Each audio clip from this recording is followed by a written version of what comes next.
Hi Capricorn, welcome and this is your reading. Be open-minded po, hindi po halos lahat makaresonate kaya piliin niyo na lamang. And thank you nga po pala sa mga nag-subscribe, lalo na sa mga bumabalik. Marami pong salamat. Give me the message for Capricorn na nimisahe sa'yo. Meron ka dito na the moon.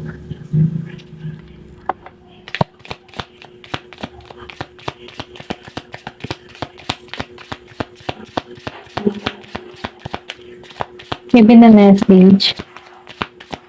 Nakikita ko dito yung iba sa inyo, meron kang napapanaginipan or so beware ka sa mga napapanaginipan mo, okay? Meron tong hatid na mensahe sa'yo. Kung naalala mo yung napapanaginipan mo, no? Meron ito message or meron tong ibig sabihin, pinahihiwatig sa'yo. So, sinasabihan ko din dito, no, sundin mo yung intuition mo, sundin mo yung kutob mo, okay? Meron ditong year of the dog. Then, nakikita ko rin dito, yung iba sa inyo, meron kang yung bang tipo na makaka-recover ka sa sitwasyon, or kung meron ka mang nararanasan itong mga nagdaang araw, nabibigatan ka, feeling mo, yung tipong hindi ka nakakatulog, may stress ka, ganyan. Sinasabihan ka dito na makaka-recover ka dito sa ganung sitwasyon.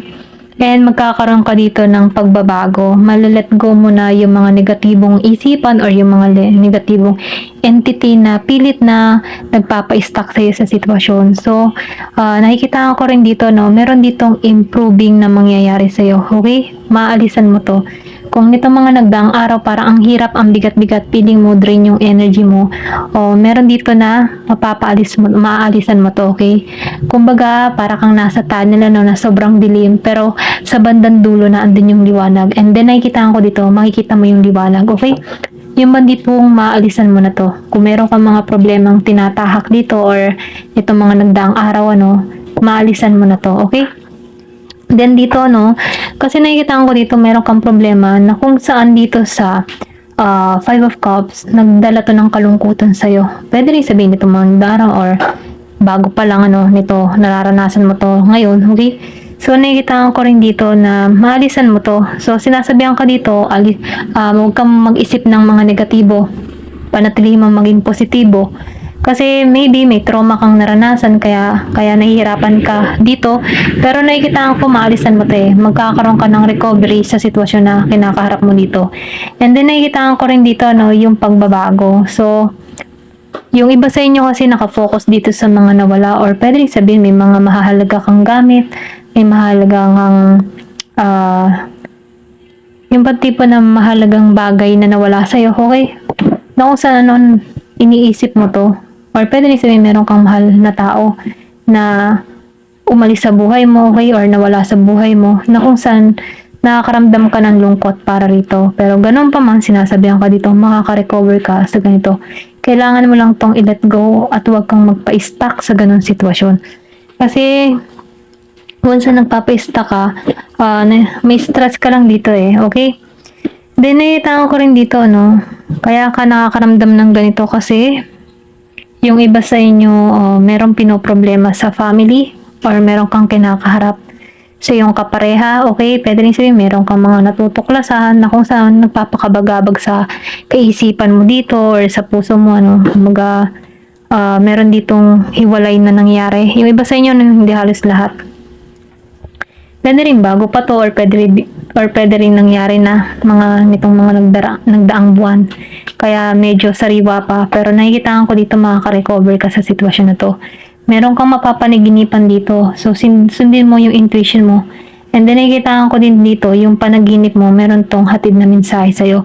Meron ditong 18, okay? Pinanganak nung 18. Ayan, meron kasi ditong nawala. Pero yung nakikita ko, may mga nawala.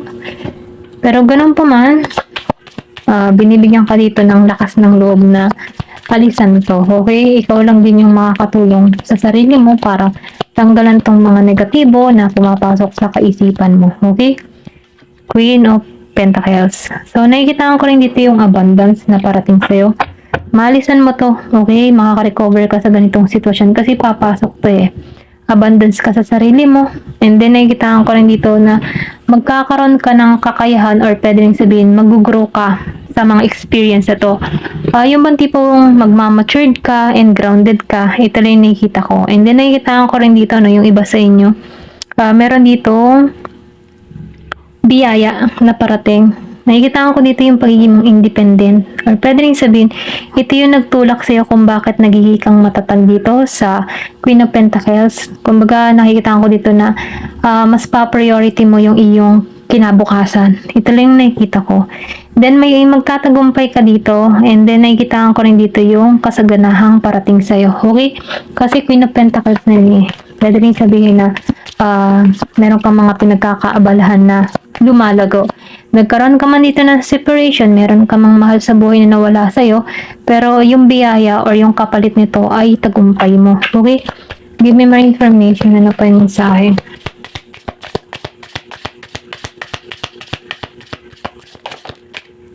Meron ditong lover. So, nakikita ko rin dito, no, yung iba sa inyo. Meron ditong bagong magdarating sa buhay mo, bagong magmamahal, or pwede rin sabihin, new soulmate, ayan. Na kung saan, ano, itong tao nito, pareho kayo ng pananaw sa buhay, pareho kayo ng nais dito, and then nakikita ko rin dito yung sexual attraction na malakas, okay? May pagka-desire tong tao nito, na kung saan, ano, malakas yung connection. May sex attraction sa inyong dalawa, sexual connection, or pwede rin sabihin desire, passion, okay? May init na nararamdaman to dito sa The Lovers. Pwede meron ka ditong kadiling na Gemini, or pwede rin sabihin pumasok sa'yo itong tao na to, Gemini energy, or pwede rin sabihin na ito yung kapartner na para sa'yo, soulmate mo, okay, Gemini. And then nakikita ko rin dito na pareho kayo ng value, okay? Pareho kayo ng mga pananaw sa buhay. Ito lang yung nakikita ko. Kumbaga, meron din ditong pagkikita ko na sa LDR situation ka. Ayan, magkikita kayong muli dito. Ito lang yung mensahe. So, nakikita ko rin dito yung tagumpay sa connection na to. Kung yung iba sa inyo, kung nagkaroon kayo ng separation dito sa Ten of Cups reverse, meron ditong bagong parating sa'yo na magbibigay sa'yo ng kasaganahan dito sa Ten of Pentacles and the Lovers. Meron ditong Gemini energy. Ito lang yung nakikita ko. Virgo, okay? Ayan. Kung meron ka mang person na ganyan, ano, or pwede rin sabihin, ito yung parating sa buhay mo na kung saan magkakaroon ka ng tiwala or magkakaroon kayo ng tiwala sa bawat isa. Itong partner na parating sa'yo, no, ito yung tipo ng tao na may swerte hatid sa'yo, or pwede rin sabihin, ikaw swerte para rito. Okay, ito lang yung nakikita ko. And then nakikita ko rin dito, no, meron ditong parating na pera dun sa iba sa inyo, no. Meron ditong Year of the Dog. Ayan. Ito lang yung nakikita ko. Tingnan pa natin dito sa card na to. Kung ano pa yung karagdagang mensahe.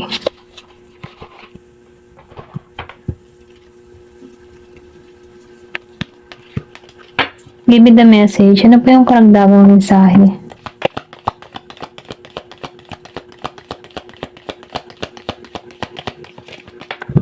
Excuse me.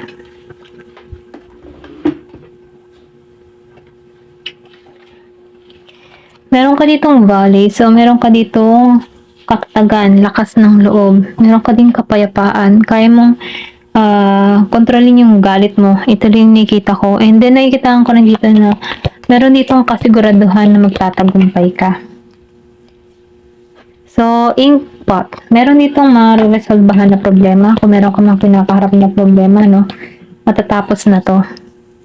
Rabbit. So, yung iba naman sa inyo, meron ka ditong kapartner na malakas. Malakas yung sexual energy sa'yo dito, okay? Mahalaga sa kanya yung sexual. Kaya pwedeng mabulis ka sa tao na to. Ito lang nakikita ko. Meron ditong Year of the Rabbit. Shield. So, meron ditong protection. Meron ditong hatid na protection sa'yo. Or pwede rin sabihin, ikaw yung tipo ng tao na maingat. Masyado mong pinoproteksyonan yung sarili mo. Okay? Meron ditong throne, so nakikita ko rin dito na may authority ka, may tapang at lakas ng loob ka, may kakayahan ka na magdesisyon ng mga bagay na gusto mo, okay? Hindi ka basta-basta pwedeng mamando. Ito lang yung nakikita ko. then jog. So, nakikita ko din dito yung pagdaya mo sa sitwasyon or pwedeng sabihin, malaya kang gawin yung mga bagay na gusto mo. Ayan.